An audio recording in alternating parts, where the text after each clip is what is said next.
नमस्कार, आप देख रहे हैं TGN 24 न्यूज। मैं हूं आपके साथ प्रिया। आज की बुलेटिन की शुरुआत बड़ी खबरों से। खबर बलिया से है, जहां पुलिस अधीक्षक बलिया द्वारा हरी झंडी दिखाकर किया गया सड़क सुरक्षा जागरूकता का शुभारंभ। पुलिस अधीक्षक बलिया राजकरण नैयर द्वारा पुलिस लाइन बलिया से सड़क सुरक्षा माह की दृष्टिगत सड़क सुरक्षा जागरूकता कार्यक्रम का शुभारंभ किया गया। सड़क सुरक्षा जागरूकता माह प्रत्येक वर्ष मनाया जाता है। प्रत्येक वर्ष की भांति इस वर्ष भी सड़क सुरक्षा जागरूकता माह की शुरुआत की गई है, जिसका उद्देश्य सभी नागरिकों को यातायात नियमों तथा सड़क सुरक्षा नियमों के बारे में जागरूक करना है। इसके साथ ही सभी नागरिकों से यातायात संबंधी नियमों का पालन करने की अपील की गई, जिसके होने वाली एक्सीडेंट दुर्घटनाओं को रोका जा सके।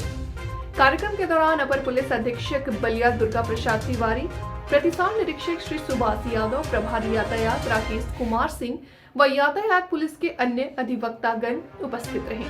सड़क सुरक्षा जागरूकता माह में यातायात बलिया पुलिस द्वारा लगातार यातायात सुरक्षा संबंधी अभियान चलाकर आम जन को जागरूक किया जाएगा। बलिया पुलिस जागरूक किया जाएगा। साथ ही पुलिस द्वारा सभी से यातायात नियमों को पालन करने की अपील भी की जाती है।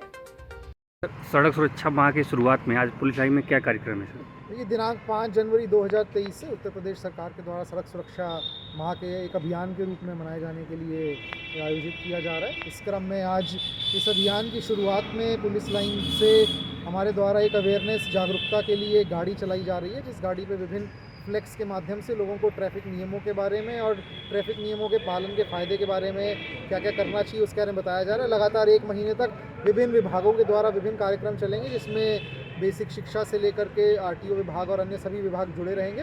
उन सब के माध्यम से कोशिश रहेगी लोगों में अधिक से अधिक जागरूकता पैदा करके ट्रैफिक नियमों का पालन किया जाए, जिससे और ज़्यादा लोग जो हैं वो ट्रैफिक के नियमों को जानें और हम ज़्यादा से ज़्यादा जाने को बचा सकें। खबर उत्तर प्रदेश के जनपद बहराइच से है। आपको बता दें कि बहराइच जनपद में निकाय चुनाव में आरक्षण की मांग को लेकर धरने पर बैठे भीम आर्मी के सैकड़ों कार्यकर्ता सरकार पर आरक्षण खत्म करने का प्रदर्शनकारियों ने लगाया गंभीर आरोप। बिना आरक्षण के प्रदेश में न करवाए जाए चुनाव। भीम आर्मी कलेक्ट्रेट परिसर में धरना प्रदर्शन कर की आरक्षण की मांग। बहराइच से संवाददाता अशफाक खान की खास रिपोर्ट।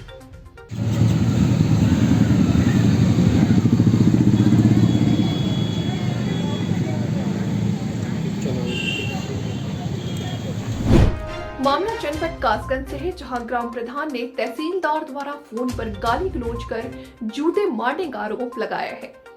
दरअसल मामला तहसील कासगंज सदर के गांव चखेरा का है, जहां प्रधान सत्यवीर सिंह ने तहसीलदार को लेखपाल की शिकायत के लिए फोन लगाया तो प्रधान का आरोप है कि सदर तहसीलदार अजय कुमार यादव ने गाली गलौज कर डाली और जूते लगाने की धमकी दे डाली। गाँव में कुछ दिन पूर्व एक व्यक्ति के यहाँ आग लग गई थी, जिसे लेखपाल आवश्यक कार्रवाई के लिए नहीं पहुंचा तो प्रधान ने इसी की शिकायत तहसीलदार से करनी चाहिए। लेखपाल का शिकायत पर तहसीलदार साहब गर्म हो पड़े और गाली गलौज करने लगे और जूते लगाने की धमकी दे डाली। यह आरोप प्रधान ने लगाया है। प्रधान ने शिकायत पत्र देकर जिलाधिकारी से कार्रवाई की मांग की है। अब देखने वाली बात ये होगी कि तहसीलदार पर कोई कार्रवाई होती है या नहीं। क्या नाम है आपका? सतवीर सिंह, ग्राम प्रधान जखेरा। जी, आप कलेक्टर पर सर आए, क्या है पूरा मामला? हम माननीय जिलाधिकारी जी से मिलने आए हैं। क्या मामला? मामला ये है कि एक के घर में आग लगने की हमने शिकायत की तो लेखपाल साहब नहीं पहुंचे, तो हमने तहसीलदार महोदय से शिकायत की। उन्होंने आज हमको अभद्र भाषा का प्रयोग करते हुए जूतों से मारने की धमकियां दी हैं और ये कहा कि मैं मौके पर होता तो साले तुझमें जूते मारता मैं, तू हमसे फ़ोन क्यों कर रहा है? तो सर किस बात को लेकर गाली? कि फ़ोन क्यों कर रहा है? जब आग लगने के संबंध में भी कोई मौके पर नहीं जाएगा तो आप बताइए हम शिकायत किससे करेंगे? वो तो दबंग हिसाब से बात कर रहे थे, पता नहीं आम जनता से कैसे करते होंगे जब मुझे प्रधान को गालियाँ दे रहे हैं और मुझसे कह रहे हैं कि साले मौके पर होता तो जूते मारूंगा। तेरी हिम्मत कैसे पड़ी फ़ोन करने की? 112 में तैनात सिपाहियों को महिला से छेड़खानी करना पड़ा महंगा। महिला ने सिपाहियों की कर दी सरेआम पिटाई। बड़ी खबर कानपुर से आ रही है। आपको बता दें कि कानपुर में नौबस्ता थाना क्षेत्र के लालपुर चौराहे पर नशेबाज 2 सिपाहियों ने महिलाओं से की छेड़छाड़। महिला के शोर बचाने पर लोगों की जुटी भीड़। महिला ने पुलिस की डायल 112 में बैठे नशेबाज सिपाही को सिखाया सबक। सिपाही को महिला ने छेड़खानी करने पर पीटा। पुलिस के द्वारा छेड़छाड़ व पिटाई की वीडियो वायरल होने पर एडीसीपी साउथ ने दी जांच के आदेश। थाना नौबस्ता क्षेत्र के लालपुर चौराहे के पास एक महिला ने शिकायत की कि डायल 112 पे तैनात 2 पुलिसकर्मी, जिनका की नाम है हेड कांस्टेबल हरिओम और हेड कांस्टेबल सुशांत, उन्होंने उसके घर में घुसकर उसके साथ छेड़खानी की और धक्का देकर जब वो भागने लगी तो उसका पीछा भी किया। इस सूचना को मिलते ही स्थानीय थाने की पुलिस मौके पर पहुंची और पीड़िता से एप्लीकेशन लेकर मुकदमा पंजीकृत किया जा रहा है। दोनों ही आरोपी पुलिसकर्मियों से पूछताछ की जा रही है एवं आवश्यक वैधानिक कार्रवाई इस प्रकरण में की जा रही है।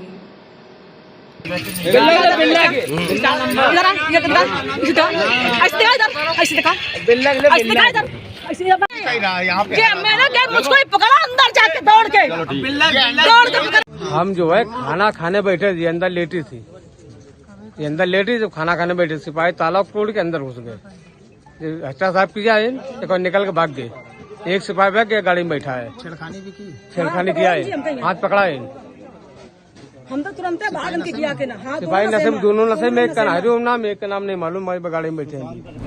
खबर बलिया जनपद के जिलाधिकारी कार्यालय परिसर की है, जहां Uttar Pradesh Uttarakhand medical and self representative association के पदाधिकारियों ने जिलाधिकारी को पत्रक सौंपकर अवगत कराया है कि एल्केम लैब्स फार्मा प्रबंधन द्वारा फर्जी तरीके से दर्ज कराए गए मुकदमे को अतिशीघ्र वापस लिया जाए।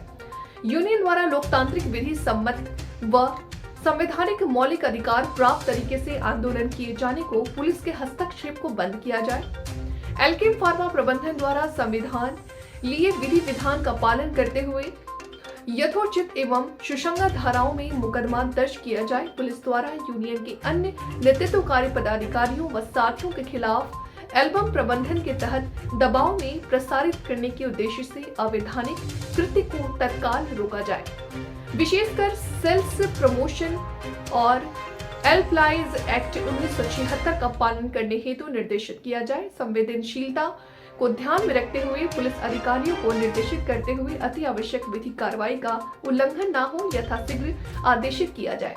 वार्ता के दौरान मीडिया से रूबरू होते हुए जिला सचिव आलोक मिश्रा ने बताया कि यदि हमारी मांगे पूरी नहीं की जाती हैं तो एक बड़ा अभियान छेड़ने के लिए विवश हो सकते हैं। आइए सुनाते हैं उनकी जुबानी क्या कुछ कहा, ध्यान से सुनिए। का नाम है, उसमें कई कंपनी के दबाव में ये बना रहा है, दबाव ट्रांसफ़र किया है, उसको रिवोक करे और पुनः हमारे साथी को जो है जहाँ कार्यरत थे उनको जो है यहाँ पे बहाल किया जाए, यही हमारी मांग है। अगर ऐसा नहीं होता आगे क्या करेंगे आप लोग? हमारा संघर्ष जारी रहेगा। ठीक है। अध्यक्ष जिला क्या मामले हैं? यूपी में सारे लोगों को पुलिस एल्केम प्रशासन से घूस लेकर के 151 में चालान किया। 151 चलता है, दोनों पक्ष पर चलता है। अगर इन पर चला है तो उस पक्ष पर भी 151 में मुकदमा चलना है। 151 में लोग एक साथ बंद किए जाते हैं। लेकिन पुलिस ने, यहाँ के स्थानीय कोतवाल ने घूस लेकर के इनको सुबह से शाम तक कोतवाली में बैठाया और जमानत निजी मुचलके पर रिहा किया और उस पक्ष के साथ कुछ भी नहीं किया। इस बात का ये मतलब प्रमाण है कि 151 आखिर किसके साथ मुजाहिमत किसके साथ हुआ, ये तो कोतवाल बताए। और अगर हुआ तो उस पक्ष को उसने क्यों नहीं बैठाया। इस सवाल पर हम जिलाधिकारी महोदया से हम लोग मिलने आए हैं और कोतवाल पर कार्रवाई की मांग हम लोग कर रहे हैं कि अगर एक पक्षी निर्णय वो ले रहा है घूस लेकर के तो उस पर निश्चित रूप से कानूनी कार्रवाई उस पर भी होनी चाहिए। ये घटना कब कारित की गई है? ये घटना 23 तारीख को घटना बताई गई है। 23 तारीख को है कि घटना उनके द्वारा बताया गया है और इनको बैठाया गया था। 28 तारीख को इनको कोतवाली में 23 तारीख को फोन करके इनको बुलाया गया। बुला के और उसके बाद से उनसे कहा गया कि आप क्या कर रहे हैं। उन्होंने बोला मैं बाल बनवा रहा हूँ। बोले कि आ जाइए कोतवाली में, थोड़ा आपसे बात करना है एल्केम के विषय में। और बुलाने के बाद से उनसे बातचीत करके और दिखाया है प्रशासन ने कि अजीत सिंह को हम हॉस्पिटल से उठाए हैं, और जबकि घर बुला के कोतवाली में अजीत सिंह आए हैं। और उसके बाद से इस तरह का दिखा रहा है। ये सीधा सीधा दिख रहा है कि ऊपर से दबाव दिया गया है प्रशासन को, और उस प्रशासन उस लोभ में आके हमारे साथी को प्रताड़ित कर रहा है। मामला हमारा हाई कोर्ट में लंबित है।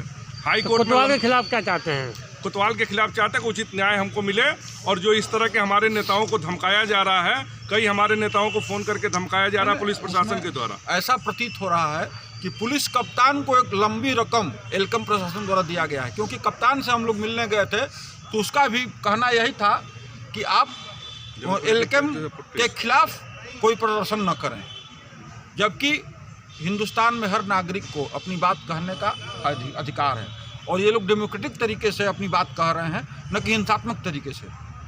अगर डेमोक्रेटिक तरीके से, लोकतांत्रिक तरीके से अपनी मांग को ये लोग रख रहे हैं, तो पुलिस को कोई हक नहीं है कि इनको रोके और इनको डिस्टर्ब करे। इस भ्रष्ट कोतवाल के खिलाफ निश्चित रूप से कोई न कोई कार्रवाई होनी चाहिए। ठीक है। मामला जनपद कासगंज के थाना सूनगढ़ी क्षेत्र के बस्तूली गांव का है, जहां दबंगों ने वृद्ध महिला के साथ मारपीट कर डाली। महिला का कसूर इतना था कि छुट्टा गाय घर में घुस गई थी, उसे बाहर निकाल दिया। पीड़ित महिला जब थाने गई तो पुलिस ने कोई संज्ञान नहीं लिया। महिला ने एसपी से न्याय की गुहार लगाई है। क्या नाम है आपका? अरविंद। कहाँ से आए आप? बस्तौली ग्राम पर। क्या मामला है जो आप? गैया पकड़ते हैं, बहेटू आवारा गैया पकड़ते हैं भी, और घर में घुस के मतलब पहुँच गई। घर में खुला घर है हमारा सब, घर में घुस गई, और उस बच्चे हमारे, हम तीनों जने है नहीं घर पर, और घर में उनने बच्चों ने कही गैया क्यों मारते हो, तो ऐसे ही मारेंगे। उनने मना करी, इसलिए हमारे सब घर वालों को, जना नहीं लेडीज, उन्हें मारा। उन्हें सब घर के। किसने मारा है? रविंद्र हैं, अरब सिंह हैं, गजेंद्र हैं। आप थाने नहीं गए क्या? थाने गए सर, थाने मतलब दरवाजे मिले ना, और उन लोगों ने हमें या कहीं हो जाएगा जो होना है, तो कोई बात ढंग से कोई की नहीं थी सर। कौन से थाने का मामला है? थाना सूनगढ़ी पड़ता है सर। माननीय विश्वनाथ पाल जी बसपा प्रदेश अध्यक्ष जी का जोरदार स्वागत करने पहुंची वार्ड 27 स्नानकारी IIT से बसपा पार्षद मंजू वाल्मीकि जी। वहीं मंजू वाल्मीकि जी के साथ उनके कुछ कार्यकर्ता सिकंदर वाल्मीकि, अनूप कनौजिया उर्फ सागर राधे सैकड़ों गाड़ियों के साथ और सैकड़ों कार्यकर्ता के साथ काफिले में मौजूद रहे। मंजू वाल्मीकि जी कानपुर के लाजपत भवन मोती झील में पहुंचकर मंजू वाल्मीकि जी ने माननीय विश्वनाथ पाल जी प्रदेश अध्यक्ष से मिलकर उनको प्रथम कानपुर आगमन की बधाई दी व चुनाव के मुद्दों पर कुछ खास बातचीत की, और साथ ही साथ सभी मीडिया के साथ भी और कुछ खास बातचीत की मंजू वाल्मीकि जी ने। वार्ड नंबर 27 कौन सा? तो चुनाव तो अप्रैल के लास्ट तक चल के मई में होगा, बल्कि निकाल चुनाव होगा तो देख ही जाएगा। जो हो रहा ऊपर तैयारियां हम लोग की चल रही हैं। काफ़ी लोगों तो काफ़ी आर्थिक नुकसान हो गया ना। चुनाव जब लगाया था पैसा वो चला गया। अब 5 मई के लास्ट में होगा तब चुनाव, क्या करेंगे तब तक? चलेंगे, तैयारी है, चल देंगे। अभी चुनाव लड़ रही है, खाली आप लड़ रहे हैं, ये सब आपके टीम है, सपोर्ट मिल रहा है इनसे? खाली ऐसे जो है घूमने आ गए, मोदी जी घूमने चले आए। अगर सपोर्ट ना करती तो 5 साल पार्षद कैसे रह पाते? अच्छा, पहले पार्षद रहे हैं। कौन सा वार्ड होता है आपने? वार्ड 27 देखिए महिला पार्षद, ये भी हमारे प्रदेश अध्यक्ष जी का स्वागत करने के लिए यहाँ पर आए हुए हैं, और बहुत ही महिलाओं की भी यहाँ पर भीड़ है, और काफ़ी समाजवादी पार्टी से जितने भी, बहुजन समाज पार्टी से जितने भी जुड़े हुए लोग यहाँ पर आए हुए हैं, कार्यकर्ता अपने दोस्तों से पुनीत जी, सुनील जी, पंकज दीक्षित जी, रजनीश तिवारी जी, यहाँ पर सभी सारे उपस्थित हैं बहुजन समाज पार्टी के। ऐसे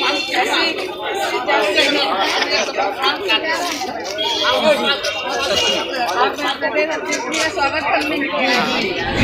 हरदोई से बड़ी खबर सामने आ रही है। आपको बता दें कि हरदोई के ग्राम कन्हेटा में संदिग्ध अवस्था में पड़ोसी के घर के बाहर पड़ा मिला युवक का शव।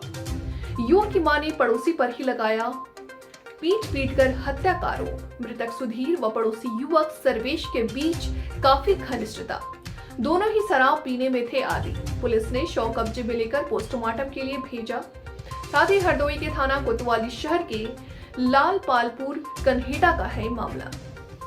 चौराहे पर सौदा लेना आ रहा है, अब यहाँ तो जन करे लिया, यहाँ मारो। किसने मारा आपको कुछ पता है? ये मारो नहीं सब पंडित रात या इन्हें दजन मरवा। नाम हम पता है उसका? नाम क्या है? नाम है कोई सर्वेश, ये पंडित हुए दजन मुरा। ये घटना कितने बजे की, रात की दिन की? रात के रही। हाँ, रात में भैया हवा चंद रहा तब हमें खांसी आ रहा था, हम कहीं कनाटा नाटा मोई आई भाई कही यहाँ दाई जरा न करे लेकिन मारो नहीं आए तब कनाटा में हाई आई नहीं तब कहूँ उनु आई आई आज लगा मारे लड़का का कनाटा में कोई नीला पड़ू नहीं छुआ। बताते चले कि जिलाधिकारी महोदय श्री सत्येंद्र कुमार व पुलिस अधीक्षक महोदय श्री डॉक्टर कौस्तुभ द्वारा संयुक्त रूप से सड़क सुरक्षा माह जनवरी फरवरी का शुभारंभ ARTO कार्यालय पर दीप प्रज्वलित करके किया गया। साथ ही ARTO कार्यालय पर जागरूकता रैली का जिलाधिकारी महोदय द्वारा हरी झंडी दिखाकर रवाना किया गया तथा जिलाधिकारी महोदय द्वारा उद्घोषण करते हुए सड़क सुरक्षा शपथ भी दिलाया गया। प्रतिज्ञा करते हैं कि हम सड़क पर सदैव यातायात नियमों का पालन करेंगे तथा सुरक्षित यात्रा हेतु सदैव 2 पहिया वाहन चलाते समय स्वयं व पीछे बैठे व्यक्ति को BIS मानक वाले हेलमेट अवश्य पहनेंगे व पहनाएंगे। 4 पहिया वाहन चलाते समय हमेशा सीट बेल्ट लगाएंगे। साथ ही लेन ड्राइविंग के नियमों का पालन करेंगे। तेज रफ्तार से वाहन नहीं चलाएंगे। साथ ही गलत दिशा में वाहन नहीं चलाएंगे। वाहन चलाते समय मोबाइल फोन का प्रयोग नहीं करेंगे। शराब पीकर या नशे की हालत में वाहन नहीं चलाएंगे। सड़क दुर्घटना में घायल व्यक्तियों की मदद हेतु सदैव तैयार रहेंगे। घर पर बच्चे इंतजार कर रहे हैं, अतः मैं सदैव सुरक्षित व सावधानी से वाहन चलाऊंगा। जय हिंद, जय भारत। सुरक्षित सफर, सुरक्षित प्रदेश। हवा के झोंके से बुझी मोमबत्ती तो दोबारा जल जाएगी, पर सड़क पर जरा सी लापरवाही में गई जान वापस नहीं आएगी। मुख्यमंत्री योगी आदित्यनाथ ने देश के उद्योग जगत को प्रधानमंत्री के 5 ट्रिलियन अर्थव्यवस्था के संकल्प को पूरा करने में योगदान का आह्वान किया है। मुख्यमंत्री ने कहा है कि देश में सबसे बड़ी आबादी का राज्य उत्तर प्रदेश इस संकल्प को पूरा करने के लिए तत्परता से काम कर रहा है। प्रधानमंत्री नरेंद्र मोदी ने जिस समृद्ध आत्मनिर्भर भारत की परिकल्पना की है, उसकी राह उत्तर प्रदेश से होकर जाती है। यूपी में पोटेंशियल है, विजन है और अपार संभावनाएं भी है। हम अपने प्रदेश में निवेशकों को हर जरूरी संसाधन उपलब्ध करा रहे हैं। इन संभावनाओं का लाभ लेने को उत्तर प्रदेश में उद्योग जगत का स्वागत है। प्रदेश में निवेश अनुकूल माहौल के सृजन और सकारात्मक बदलाव के लिए प्रधानमंत्री मोदी के मार्गदर्शन को श्रेय देते हुए मुख्यमंत्री ने कहा कि 2017 से पहले प्रदेश में हर दिन दंगा होता था। आज 6 वर्ष होने गए हैं, लेकिन कहीं भी एक भी दंगा नहीं हुआ। जमीन अधिग्रहण के लिए भट्टा परसोल में गोली कांड से सभी परिचित होंगे, लेकिन आज जबकि हम इस भूमि पर एशिया का सबसे बड़ा एयरपोर्ट बना रहे हैं, तो इस परियोजना के 4थे फेज के लिए जमीन अधिग्रहित हो चुकी है। किसान खुद अपनी जमीन के रजिस्ट्री कागज मुख्यमंत्री आवास पर आकर सौंप रहे हैं। निवेशकों को यूपी आने का आमंत्रण देते हुए मुख्यमंत्री ने कहा कि हमारे यहाँ उद्योगों के लिए पहली जरूरत जमीन की कोई कमी नहीं है। हमने तो एंटी भूमाफियाओं टास्क फोर्स बनाया है और आज हमारे पास बड़ा लैंड बैंक उपलब्ध है। उन्होंने कहा कि कोरोना के समय पूरी दुनिया पस्त थी, लेकिन यूपी में उद्योग चलते रहे। हमारी सारी चीनी मिलें पूरे कोविड काल में चलती रही है। कोरोना से पूरी दुनिया पस्त थी, हमारे यहाँ एक भी इंडस्ट्री बंद नहीं हुआ। एक्सपोर्ट को रुकने नहीं दिया गया।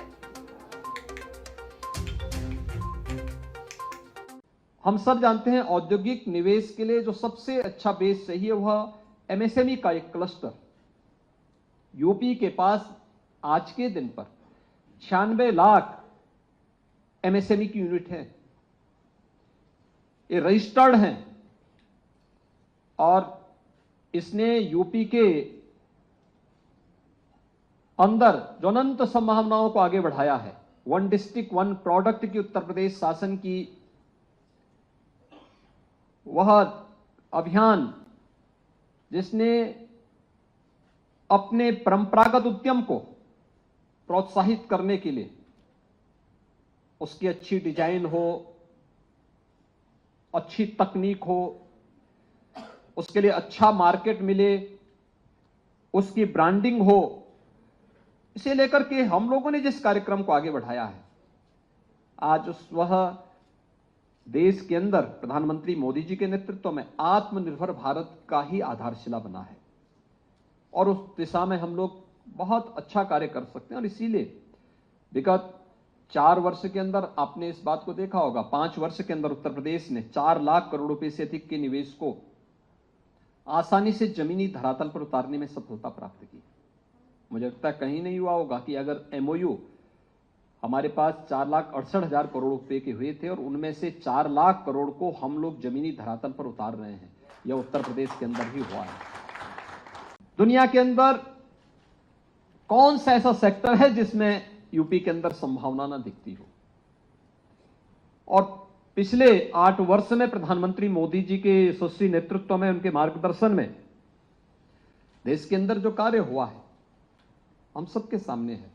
उत्तर प्रदेश ने भी पिछले 6 वर्ष के अंदर इन सभी सुविधाओं का बेहतर लाभ लिया है।